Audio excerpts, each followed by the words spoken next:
ሰላም እንዴት ናችሁ? ፍሬ ህይወት ዮሐንስ ነኝ። በአፍሪካ ቀንድ በተለይም በኢትዮጵያ በኤርትራና በሌሎች ጎረቤት ሀገራት መካከል እየተፈጠሩ ያሉ ኢኮኖሚያዊ፣ ማህበራዊና ፖለቲካዊ ጉዳዮችን በትንታኔ ያቀርብላችኋለሁ። በተለይም ደግሞ የኢትዮጵያን ቀይ ባህር ጥያቄ በተመለከተ የሚነሱ ሀሳቦች ላይ አተኩራለሁ። በዛሬ ቆይታችን በሁለት አንኳር ጉዳዮች ላይ አብረን ቆይታ የምናደርግ ይሆናል።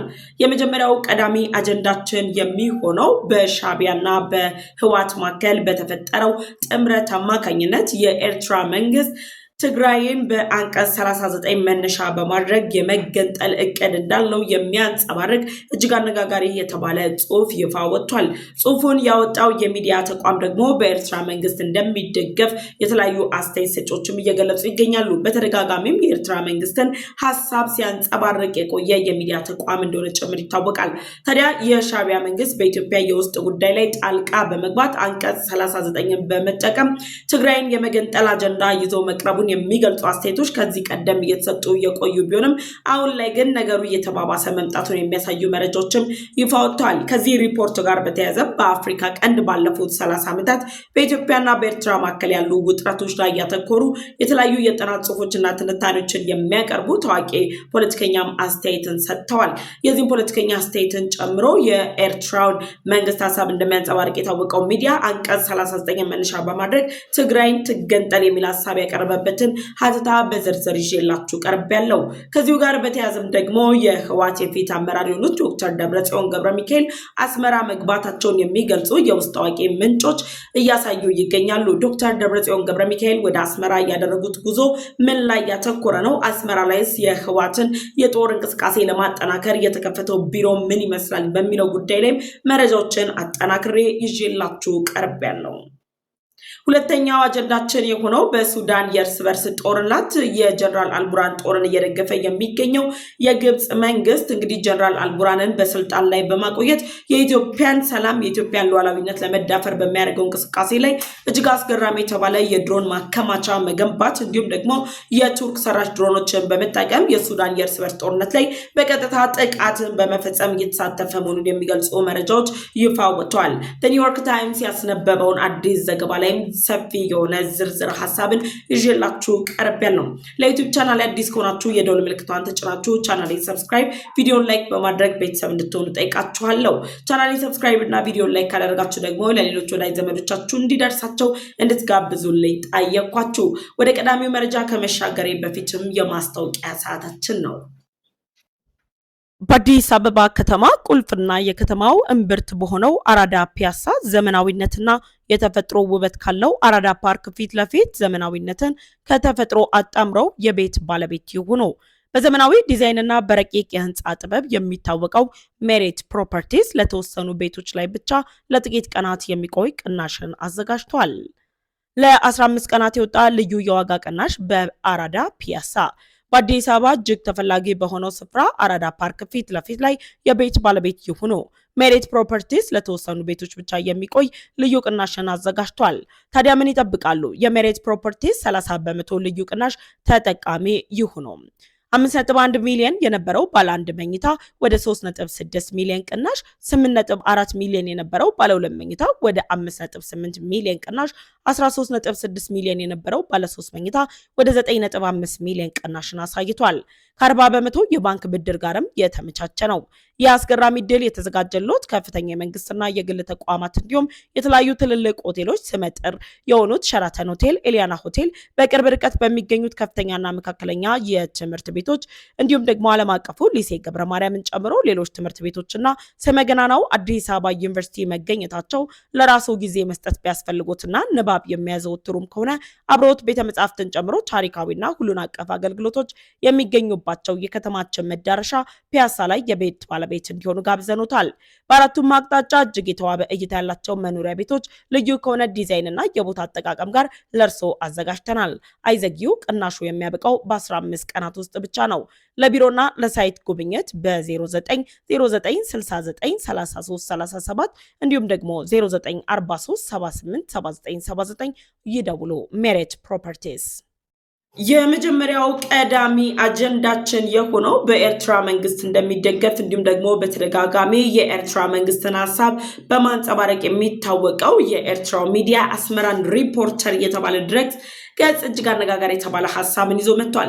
አስመራን ሪፖርተር ይዞት በወጣው መረጃ መሰረትም እንግዲህ የትግራይ ክልል አንቀጽ 39ን በመጠቀም የኢትዮጵያ ህገ መንግስትን መነሻ አድርጎ እስከ መገንጠል የሚደርስ እርምጃን መውሰድ እንደሚችል አንጸባርቋል። በነገራችን ላይ በኢትዮጵያ አንቀጽ 39 ከተቀመጠበት ጊዜ ጀምሮ የተለያዩ ጥያቄዎች የሚነሱና የሚዘወተሩ ቢሆንም ህወሓት ግን አሁን ላይ እያደረገ ባለው እንቅስቃሴ በስልጣን ላይ ለመቆየት ካለው ፍላጎት የተነሳ የትግራይ ህዝብን ለመጥቀም ሳይሆን ከሻዕቢያ ጋር ባለፉት 3 አስርት ዓመታት ውስጥ ለውስጥ ሲሰሩት የነበረውን የፖለቲካ ሴራቸውን የፖለቲካ አካሄዳቸውን ለማሳካት ሲሉ አንቀጽ 39ን ጭምር በመጠቀም ከኢትዮጵያ በመገንጠል ታላቋን ትግራይ እያሉ የሚጠሯትን እነሱ እንግዲህ ለመመስረት የሚያስችላቸው እንቅስቃሴን መጀመራቸው በተደጋጋሚ ሲነገር ቆይቷል። ታዲያ አሁን ላይ በይፋዊ መንገድ በኢትዮጵያ የውስጥ ጉዳይ ላይ ጣልቃ እየገባው አይደለም። ነገር ግን ኢትዮጵያ በኤርትራ የውስጥ ጉዳይ ላይ ጣልቃ እየገባች ነው። ለዚህም ደግሞ እንደ ብርጌድ ናምዱ ያሉ ኃይሎች ደብሉ ሪቮሉሽን የምንላቸው አይነት ቡድኖችን አዲስ አበባ ላይ መድረካቸውን ኮንፈረንሳቸውን እንዲያደርጉ እየደገፈች ነው። ከዛም በተጨማሪ ለቀይ ባህር አፋሮች ኢትዮጵያ እያደረገች ያለችው ድጋፍ አለና በኤርትራ የውስጥ ጉዳይ ላይ ኢትዮጵያ በቀጥታ የሚሆን በተዘዋዋሪ መንገድ እየተሳተፈች ነው እያለ ክስን እያቀረበ የሚገኘው የኤርትራ መንግስት አሁን ላይ እየተደረጉ ባሉት እንቅስቃሴዎች ላይ እንግዲህ የትግራይ ክልል አንቀጽ 39ን በመጠቀም ከኢትዮጵያ የመገንጠል መብት እንዳለ ጭምር ገልጸዋል። በነገራችን ላይ ኤርትራ በተደጋጋሚ በኢትዮጵያ ላይ በመታካሄደው አካሄድ ወይም ደግሞ ከዚህ በፊት አስቀድሜ እንደነገርኳችሁ የኤርትራው ፕሬዝዳንት ኢሳያስ አፈወርቂ የኢትዮጵያን ሰላም ለማተራመስ ኢትዮጵያን ለማዳከም የሚከተሉት የኢሳያስ ዶክትሪን የሚል ስያሜ የተሰጠው ጭምር የኢትዮጵያን የውስጥ ሰላም አተራምሰው የፌዴራል መንግስቱን በማዳከም የትግራይ ክልልን የመመስረት ታላቋን ትግራይ እንመሰርታለን የማለት ሐሳቦች አሉ። ታላቋን ትግራይ ከመመስረት ጋር ተያይዞ እንግዲህ የህወሓት አመራር የነበሩ አካላት ኢትዮጵያን ከቀይ ባህር ያራቁበትን ውሳኔ ወደብ ከኢትዮጵያ ይልቅ ኤርትራ ያስፈልጋታል በሚል አማካኝነት ኤርትራ አሰብ ወደብን ጨምሮ ሌሎች ወደቦችን በእጇ ያስገባችባቸው ሂደቶች የነበሩ ከ3 አስርት ዓመታት በፊት የተከናወኑ ክንውኖች ሁሉ ዛሬ ላይ ወደ ዋና ማጠቃለያ ምዕራፋቸው ደግሞ ማጠቃለያ አጀንዳቸው የመጡበት የሚመስል አይነት እንቅስቃሴ አለ። ይህም ደግሞ እንቅስቃሴያቸው አስመራን ሪፖርተር እንደገለጸው ከሆነ ታላቋን ትግራይ ለመመስረት የሚያስችል እርምጃ የትግራይ ክልል አንቀጽ 39ን በመጠቀም እስከ መገንጠል የሚደርስ መብት እንዳለው ጭምር እንግዲህ ገልጸዋል።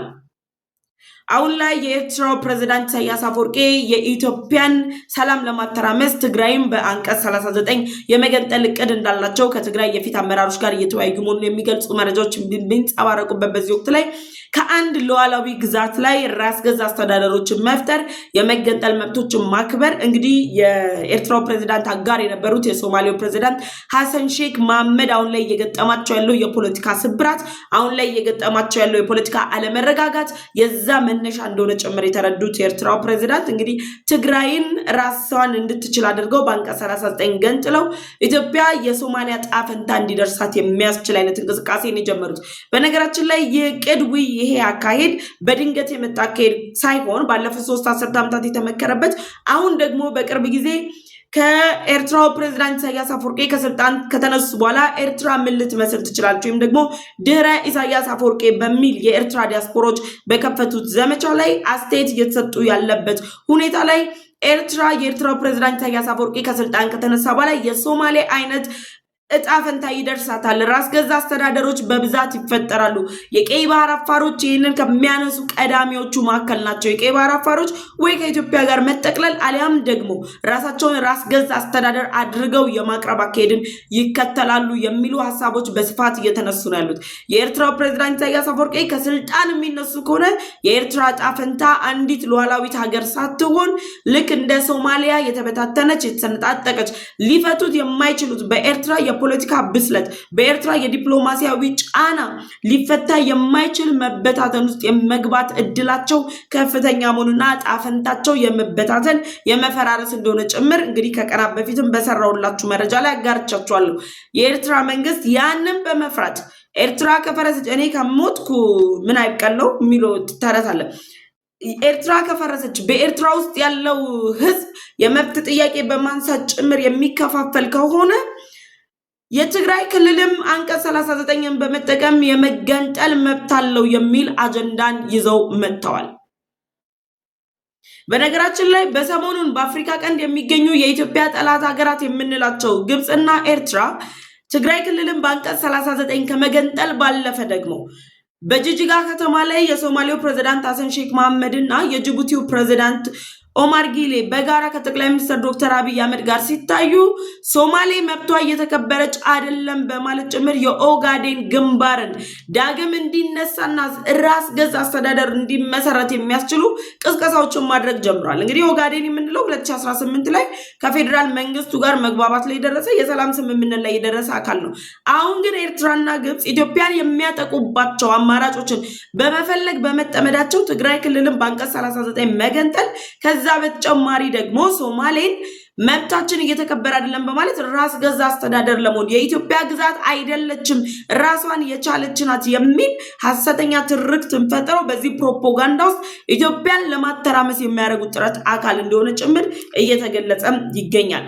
በነገራችን ላይ አሁን ላይ ኤርትራ እየተከተለች ያለችው አካሄድ አንቀጽ 39 የሚለው አካሄድ ኢትዮጵያን በራሷ ሕግ እንምታት የሚል የነሱ ጣልቃ ገብነት የለበትም ለማስባል የሚያደርጉት ጥረት ሲሆን የኢትዮጵያን ብሔራዊ ጥቅም አደጋ ላይ የሚጥል ጉዳይ ነው። ስለዚህ የኢትዮጵያ መንግስት ከዚህ በፊት አስቀድሞ በተደጋጋሚ እንደተናገረው በሀገር ብሔራዊ ጥቅምና ሉዓላዊነት የሚመጣ የትኛውንም አካል የኢትዮጵያ ጦር የመታገስ አቅም የለውም፣ እርምጃን ይወስዳል። ስለዚህ አንቀጽ 39ን አንስቼ ትግራይን እገነጥላለሁ ወይም ደግሞ አንቀጽ 39ን አንስተን ከሻዕቢያ ጋር በመተባበር ትግራይን እንገነጥላለን ለሚሉ ለህዋት የፊት አመራሮች በሰሞኑን እየደረሰባቸው ካለው ሽንፈት የበለጠ የሆነ ውርደትን የሚቀምሱበት ጊዜ ነው። ኢትዮጵያ ትግራይ ክልል የግዛቷ አካል ሉዓላዊ ግዛቷ እንጂ ትግራይ ክልል በአንቀጽ 39 የመገንጠል እቅድ ያላት አይደለችም። የትግራይ ህዝብ ኢትዮጵያዊነቱን የሚያከብር ኢትዮጵያዊ እንጂ ጥቂት የሚባሉ የህወሓት አመራሮችና የሻዕቢያ ባለስልጣናት ሲፈልጉ የሚገነጥሉት ሲፈልጉ ከኢትዮጵያ ጋር የሚጠቀልሉት አይደለም። እርስ በርሳቸው የማይተማመኑት ሻዕቢያና ህወሓት አሁን ላይ አንቀጽ 39ን ተጠቅመን ትግራይን እንገነጥላለን ቢሉ ኢትዮጵያ ላይ የብሔራዊ ደህንነት ስጋት ወይም ደግሞ የብሔራዊ ጥቅም ስጋት ከመጣል በተጨማሪ ቀጠናው ላይ አዲስ የተባለ ሰላምን የሚያናጋ አጀንዳ ነው። ስለዚህ ይህ እንዲሆን የትኛውም ሀገር የትኛውም ዓለም አይፈልጉም። የዓለም አቀፍ ህጉም አይፈቅድም። የትኛውም አካሄድ አይፈቅድም። የኢትዮጵያ መንግስትም ደግሞ ሻዕቢያ እያጋፈረ ትግራይን ገነጥላለሁ ለሚለው እቅዱ ገና በቅር ላይ እንዳለ ጭምር ሐሳብ እርምጃውን የሚወስድ መንግስት መሆኑን ተጠንቅቀው የሚያውቁት ጉዳይ ነው። የኤርትራ መንግስት አሁን ላይ እያደረገ ባለው እንቅስቃሴ ላይ አስመራን ሪፖርተር የተባለው ድረገጽ የትግራይ ክልልን በአንቀጽ 39 መገንጠል የሚል አጀንዳ ይዞ ሲመጣ ፕሮፌሰር ኬቲል ትሮንኮል የተባሉ ባለፉት 3 አስርት ዓመታት በኢትዮጵያና በኤርትራ መካከል ያጠነጠኑ ዘገባዎችን የጥናት ጽሑፎችን የሚጽፉ ጸሐፊና የፖለቲካ ተንታኝ በሰጡት ሐሳብ የቀጠናውን ሰላም የሚያናጋ ከመሆኑን በተጨማሪ የኤርትራው ፕሬዝዳንት ኢሳያስ አፈወርቂ የሚቃወመው የብሔር ፌዴራሊዝም መርህን የሚጥስ ነው። የኤርትራው ፕሬዝዳንት ኢሳያስ አፈወርቂ በስልጣን ላይ የሚያቆየው ከሆነ የትኛውንም እርምጃ ከመውሰድ እንደማይቆጠብ እናውቃለን። ስለዚህ የብሔር ፌዴራሊዝም መርህን ሲቃወም ቆይቶ በራሱ ሲሆን ራሱ ኤርትራ ውስጥ ያሉ የብሔር ጥያቄዎች ሲነሱ ሲቃወም የቆየው የኤርትራው ፕሬዝዳንት ኢሳያስ አፈወርቂ ግን አሁን ላይ ኢትዮጵያን በብሔር ፌዴራሊዝም ለመቅጣት የሚያደርገው እንቅስቃሴ እንደሆነ ጭምር ነው የገለጹት። ፖለቲከኛ እሳቸው ብቻ ሳይሆን የኤርትራው ፕሬዝዳንት ኢሳያስ አፈወርቂ የብሔር ፖለቲካን ወይም ደግሞ የብሔር ፌዴራሊዝምን መርህ አድርገው የኢትዮጵያን የውስጥ ሰላም ለማናገት ለፖለቲካ ትርፋቸው ሲሉ ይህንን አካሄድ መምረጣቸውን የሚያሳይ ነው። አስመራን ሪፖርተር በነገራችን ላይ የግለሰብ የሚመራው ተቋም ነው ወይ ደግሞ በኤርትራ ያለ አንድ ሚዲያ ነው ብለን በቀላሉ የምናልፈው ሳይሆን የኤርትራ መንግስት ባለስልጣናት በፋይናንስ የሚደግፉት የኤርትራ መንግስት ባለስልጣናት ሐሳብ የሚሰጡት ራሳቸው ወጥተው መጻፍና ማንጸባረቅ የማይችሉትን እነሱ የሚያንጸባርቁበት የሚዲያ አካሄድ ነው። ይሄ መረጃ እየተራፈሰ ባለበት በዚህ ወቅት ላይ እንግዲህ ፕሮፌሰሩ የብሔር ፌደራሊዝም መርህን ኢሳያስ አፈወርቂ ይቃወማሉ። አሁን ግን ለፖለቲካ ትርፍ ሲሉ ኢትዮጵያን ለማተራመስ ሲሉ ኢትዮጵያን የቄባር አጀንዳዋን ለማስተው ሲሉ ይህንን ሀሳብ ደግፈው እንደመጡ የሚያሳይ ጽሁፍ ነው ብለው አስተያየት ሰጥተዋል። በዚህ ወቅት ላይ የህወሓት የፊት አመራር የሆኑት ዶክተር ደብረጽዮን ገብረ ሚካኤል ደግሞ አስመራ ገብተዋል። በነገራችን ላይ ውስጥ ታዋቂ ምንጮች እየገለጹት እንዳለው አስመራ ባላቸው ጉዞ ላይ ያደረጉት ባለው ጉዞ ላይ በተደጋጋሚ ሄደዋል። ጀነራል ፍስሐ ማንጁስም እዛ ሄዷል። ሌሎች ከፍተኛ የህወሓት ባለስልጣናትም እዛ ሄዷል። ኮዝ በትግራይ ክልል ካለው እያንዳንዱ እንቅስቃሴ በስተጀርባ ሻዕቢያ በቀጥታ እጁ እንዳለበት ጭምር የሚያሳይ በመሆኑ ታዲያ የህወሓት የፊት አመራር ዶክተር ደብረጽዮን ገብረ ሚካኤል አስመራ የሄዱበት ምክንያት ምንድን ነው? አሁን ላይ በትግራይ ክልል በተለያዩ አቅጣጫዎች ህወሓት የጦር እርምጃ ለመውሰድ የተለያዩ ትንኮሳዎችን እያደረገ ባለበት በዚህ ወቅት ላይ የህወሓት ማዕከላዊ ኮሚቴ ስብሰባ ለሶስተኛ ጊዜ ተደርጎ ተቋርጧል። በዛ የማዕከላዊ ስብሰባ ላይ የህወሓት ኃይል ውስጥ ለውስጥ እየገጠመ ባለው ተቃውሞ ውስጥ ለውስጥ እየገጠመው ባለው መፈራረስ አማካኝነት ዶክተር ደብረጽዮን ከፍተኛ የሚባል ተቃውሞ ውስጥ ገብቷል። መሪነቱ አይገባውትም የሚባል ጥያቄ ምልክት ውስጥ ገብቷል። ጀነራል ታደሰ ወረደን አውርደው የራሳቸውን ሰው በጊዜያዊ አስተዳደር ለመሾም እየተንቀሳቀሱ ያሉት የህወሓት አመራሮች አሁን ደግሞ እርስ በርሳቸው መጋጨት ጀምሯል። ሻዕቢያና ህወሓት የፈለገ ተማምነው ትግል በጋራ ቢጀምሩም ይቆያል እንጂ መጋጨታቸው አይቀርም። ለዚህ ማሳያ አክሱም ላይ የተፈጠረው ጭፍጨፋ የንጹሃን ሞትን ሻዕቢያና ህወሓት በጋራ በመሆን የኢትዮጵያ ፌዴራል መንግስት ነው ያንን ወንጀል የፈጸመው ብለው ሲከሱ ነበር እና አምነስቲ ኢንተርናሽናል ሌሎች ዓለም አቀፍ ተቋማት ጅምር ባወጡት መረጃ ደግሞ የሻዕቢያ ወታደሮች ሻዕቢያ በሰጠው ተልዕኮ አክሱም ላይ ያን ጥቃት እንደፈጸሙ ጭምር ተገልጧል። ደን ከዓመታት በኋላ አሁን ቅርብ ጊዜ የአክሱም ጽዮን ሲከበር የባህልና ቱሪዝም ቢሮ ኃላፊው በይፋ የሻዕቢያ ወታደሮች ያንን ጥቃት እንደፈጸሙት በይፋዊ መድረክ ላይ ተናግረዋል። ይሄ ሞንጆሪኖ የምትመራው የህወሓት የፕሮፓጋንዳ ቡድን መዳከምን ወይም ደግሞ ልጠረንፈው እንዳልቻለች ጭምር ያረጋገጠ አካሄድ ነው። ይህን መነሻ አድርገው ህወሓት እርስ በርሱ እየተባላ ባለበት በዚህ ወቅት ላይ ዶክተር ደብረጽዮን ገብረ ሚካኤል አስመራ ገብተዋል። አስመራ ገብተው ያደረጉት ዋነኛ ነገር የተለያዩ ቢሮዎችን ከፍተዋል፣ ስብሰባዎችን አድርጓል። ከከፈቱት የቢሮዎች መካከል ግን ለህወሓት የጦር መሳሪያ የሚቀርብበት የሎጂስቲክ ቢሮን መስርተዋል አስመራ ላይ። ይህ ማለት ግብጽ የምታስታጥቀው የጦር መሳሪያ፣ ኤርትራ የምታስታጥቀው የጦር መሳሪያ ጀነራል አልቡርሃን ለራሱ ሳይጠነክር ህወሓትን ለማጠንከር የሚያደርጉትን እንቅስቃሴ በሎጂስቲክ ቢሮ ደረጃ ያለምንም መቆራረጥ ገቢ ወጪ እንቅስቃሴውን እየተቆጣጠሩ ጦር መሳሪያ የሚያስታጥቁበትን ሂደት ለማመቻቸት የሎጂስቲክ ቢሮ አስመራ ላይ አቋቁሟል። እነዚህ ሁሉ ሁኔታዎች፣ እነዚህ ሁሉ ዝግጅቶች ህወሓት አሁን ላይ የመከላከያ ሰራዊት እየወሰደበት ያለው እርምጃ ጭኖ ሊያስገባው በዛላምበሳ ድንበር ላይ ጭኖ ያስገባው የጦር መሳሪያ በድሮን ሲመታበት የሙዝ ቅጠልና የዘይት ጀሪካን አድርጎ ሙዝና የዘይት ጀሪካን እንኳን ማዘዋወር አልቻልንም፣ ይሄ ተመታብን የሚል ሐሰተኛ ፕሮፓጋንዳን የሰራበትን ብልጫ የተወሰደበትን የፖለቲካውን ወቅት ለመገልበጥ የሚያደርገው ጥረት ዋጋ እያስከፈለው ነው። ዶክተር ደብረጽዮን አስመራ ቆይተው ሲመለሱ የህወሓት ማዕከላዊ ኮሚቴን ስብሰባ ለማድረግ ቁጭ አሉ።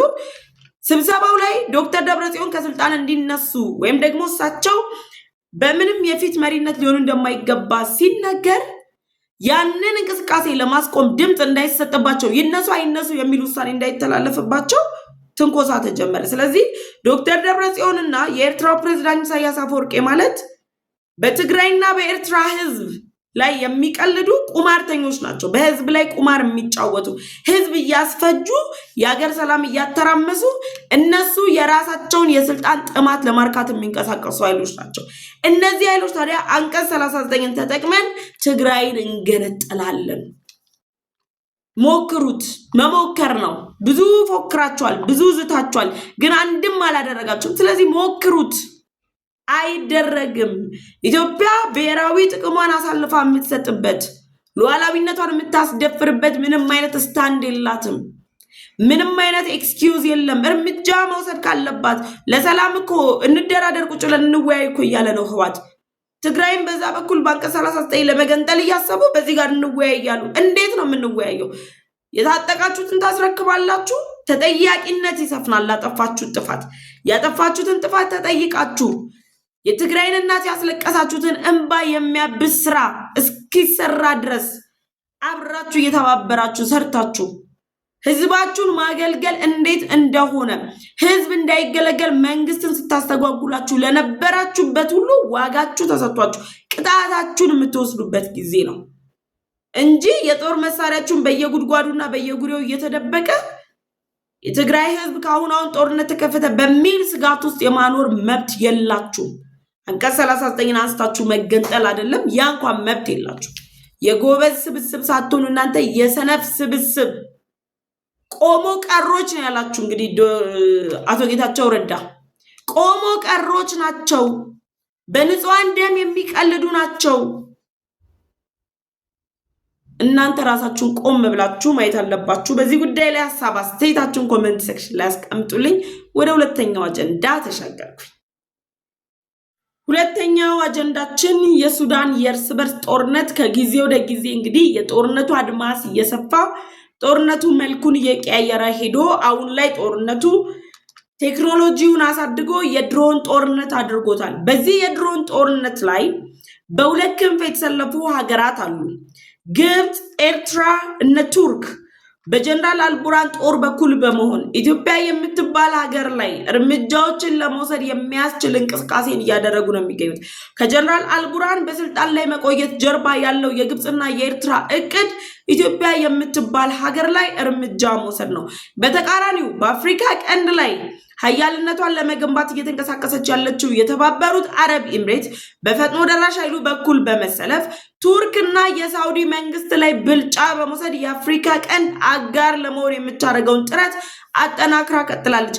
በዚህ ውጥረት ላይ በሱዳን ባለው የእርስ በርስ ጦርነት ላይ ከመሪ ተዋናዮቹ ከጀነራል አልቡራን እንዲሁም ደግሞ ሃይሚቲ ወይም ደግሞ አምዳን ደጋሎ በተጨማሪ እነ ግብጽ፣ የተባበሩት አረብ ኤምሬት፣ ኤርትራ፣ ቱርክ መሪ ተዋናይ ሆነው ይህን ጦርነት በቀጥታ የሚሆኑ በተዘዋዋሪ መንገድ እየደገፉ እያባባሱት ነው የሚሉ መረጃዎች ወጥተዋል። በጣም አስገራሚው ነገር ደግሞ የግብጽ መንግስት ከነ አሜሪካ ከነ ሳውዲ ጋር በጋራ በመሆን የሱዳን የእርስ በርስ ጦርነትን ለመፍታት የሚያስችል ህብረት ፈጥረው እርስ በርስ ግጭቱን እንፈታለን የሚል አጀንዳ እያራገቡ ባሉበት በዚህ ወቅት ላይ ግብጽ አስታራቂ ሽማግሌም ነች።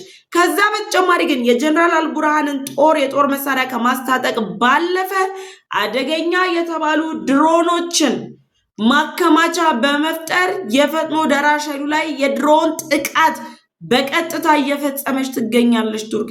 ያን የሚያሳይ ሚስጥራዊ መረጃዋን ያጋለጠ ሪፖርት ኒውዮርክ ታይምስ ይዞ ወጥቷል። የግብፁ ፕሬዝዳንት አብዱል ፈታህ አልሲሲ በሀገራት የውስጥ ጉዳይ ላይ መግባት ወንጀል ነው በማለት በተደጋጋሚ በተለያዩ መድረኮች ላይ ሲገልጹ ቆይተው ራሳቸው ግን በሱዳን የውስጥ ጉዳይ ላይ ጣልቃ ገብተው የድሮን ማከማቻ በድንበር ላይ በመክፈት ጭምር የሱዳን ፈጥኖ ደራሽ ኃይል ላይ ጥቃት እየፈጸሙ ይገኛሉ። በተጨባጭ መረጃ በሳተላይት ምስል ተደግፎ የወጣ መረጃ ነው ይሄ።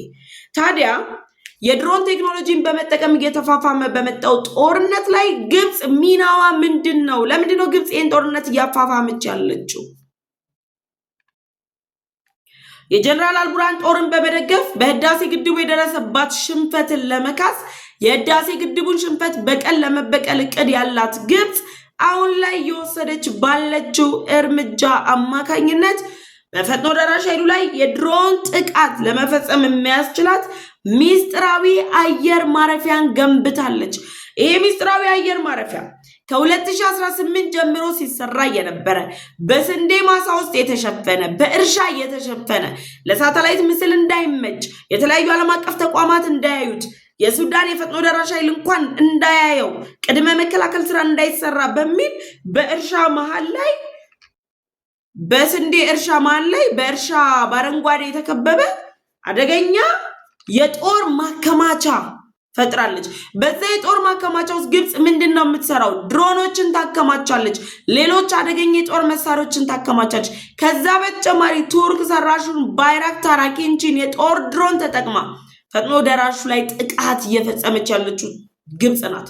ጀነራል አልቡርሃን ወደው አይደለም ሳውዲ፣ ካይሮ፣ ከዛ አስመራ የሚል ምልልስ የሚያደርጉት እነዚህ ሶስት ሀገራት የፈጠሩት ጥምረት ግብጽ በሚስጥራዊ መንገድ ያቋቋመችው የጦር መሳሪያ ማከማቻ ውስጥ ያለውን የጦር መሳሪያ መነሻ አድርጎ ነው። ያን የጦር መሳሪያ ማከማቸው ውስጥ እያደረገች ባለችው እንቅስቃሴ የምታከማቸው ድሮን ብቻ ሳይሆን ሌሎች የጦር መሳሪያዎችንም ታከማቻለች። ይህም በመጠቀም የሱዳን ድንበርን ተጠቅማ ጭምር ህዳሴ ግድቡ ላይ ጥቃት እንደምትፈጽም ይነገራል። ለዚህ ነው ግብፅ በሱዳን የእርስ በርስ ጦርነት ላይ ሽማግሌ ሆና ስትቀርብ ተቀባይነት የሌላት። የሱዳን ፈጥኖ ደራሽ ኃይል እኮ ለግብፅም ለኤርትራም በተናጠልም በጋራም ማስጠንቀቂያ ሰጥቷቸዋል። ከሱዳን የውስጥ ጉዳይ ላይ ራሳችሁን አርቁ፣ ካልሆነ ግን እርምጃ ወስዳለሁ። የሱዳን ፈጥኖ ደራሽ ኃይል ከተባበሩት አረብ ኤሚሬት የታጠቃቸው አደገኛ የጦር ድሮኖችን በመጠቀም የግብፅ ድንበር ላይ እኮ ስጋት ፈጥሯል። ፕሬዚዳንቱ፣ የውጭ ጉዳይ ሚኒስተሩ በተደጋጋሚ ወጥተው ድንበር ላይ ስጋት ተፈጥሮብናል ብለዋል። ስለዚህ እያደረጉት ባለው እንቅስቃሴ በምስራቅ ኤዊናት በረሃ ከሱዳን ድንበር አጠገብ ላይ ግብፅ የገነባችው የአየር ማረፊያ ሚስጥራዊነቱ ተጠብቆ አደገኛ የጦር ድሮኖች እየተቀባበሉበት ነው። ከማቀባበል ባለፈስ እየወሰደች ነው እርምጃ ግብፅ። ይህ ማለት ጀነራል አልቡርሃንን በጦር በቀጥታ እየደገፈች ፈጥኖ ደራሽ ኃይሉ ላይ ድብደባ እየፈጸመች ያለችው ግብፅ ነገ የጀነራል አልቡርሃንን ድንበር ተጠቅማ ኢትዮጵያ ላይ ጥቃት ለመሰንዘር የሚያስችላት መነሻ ነጥብ ነው። ለዚህም ነው የምዕራብ እዝ ከምንጊዜውም በተሻለ መልኩ ተጠናክሮ አደገኛ የጦር መሳሪያዎች የታጠቀው። እንደነ ጄሲ-10 ሱ-30 የታጠቀው የኢትዮጵያ ጦር በድንበር ላይ ያደረገው ዝግጅት ሚግ-21 የታጠቀችው ኤርትራ ለመፎካከር የምታደርገው ጥረት ስኬት የሌለው ውጤት አልባ መሆኑ የተረጋገጠ። በሱዳን ያለው የእርስ በርስ ጦርነት እየቀጠለ በሄደ ቁጥር ኢትዮጵያ ስጋት ያንዣብብባታል። የድንበር ደህንነቷን እያስጠበቀች ነው፣ ሉዓላዊነቷን እያስጠበቀች ነው። ግን የሚያንዣብብባት ስጋት ምንድነው? ከፍተኛ ቁጥር ያለው ስደተኛ ወደ ኢትዮጵያ ነው የሚገባው። የሱዳን ስደተኛ ወደ ኢትዮጵያ ነው የሚገባው። የስደተኞች ቁጥር እጅግ ነው የሚጨምረው። የድንበር ላይ ስጋቶች ይጨምራሉ። አልፎ የሚገባ ግን አይኖርም። ለዚህ ነው ኤርትራም ግብፅም ጀነራል አልቡርሃንን በመደገፍ ኢትዮጵያን ለማዳከም ፈጥኖ ደራሽ ኃይሉ ላይ እርምጃ እየወሰዱ የሚገኙት። ከሚሰሯቸው ሐሰተኛ ፕሮፓጋንዳዎች በተጨማሪ የኢትዮጵያ ድንበር ላይ የሚያደርጉት እንቅስቃሴ የብዙዎችን ትኩረት የያዘ ነው። ከፍተኛ የሆነ የስደተኛ ቁጥር ኦፍኮርስ አለ። በፊትም የሱዳን ስደተኞች አሉ ኢትዮጵያ ውስጥ፣ አሁን እየባሰ ነው የሚሄደው። ስለዚህ ለዚህ መጠንቀቅ ያስፈልጋል የሚለው ኒውዮርክ ታይምስ እንግዲህ ይዞት ከወጣው ዘገባ ጀርባ ያለ ድብቅ ሴራ ነው። በዚህ ጉዳይ ላይ ሀሳብ አስተያየት ካላችሁ ኮሜንት ሴክሽን ላይ አሳውቁኝ። አብሬያችሁ የቆየሁት እኔ ፍሬህይወት ዮሐንስ ነበርኩኝ። በቀጣይ በሌሎች መረጃዎች ተመልሼ እመጣለሁ። ለዩቲዩብ ቻናል አዲስ ከሆናችሁ የደወል ምልክቷን ተጭናችሁ ቻናሌን ሰብስክራይብ በማድረግ ቤተሰብ እንድትሆኑ ጠየቅኳችሁ። ቻናሌን ሰብስክራይብ አድርጋችሁ ቤተሰብ ከሆናችሁ ላይክ እና ሼር በማድረግ ለወዳጅ ዘመዶቻችሁ እንድታጋሩ እጋብዛችኋለሁ። በቀጣይ በሌሎች ዝግጅቶች እመለሳለሁ። መልካም ጊዜ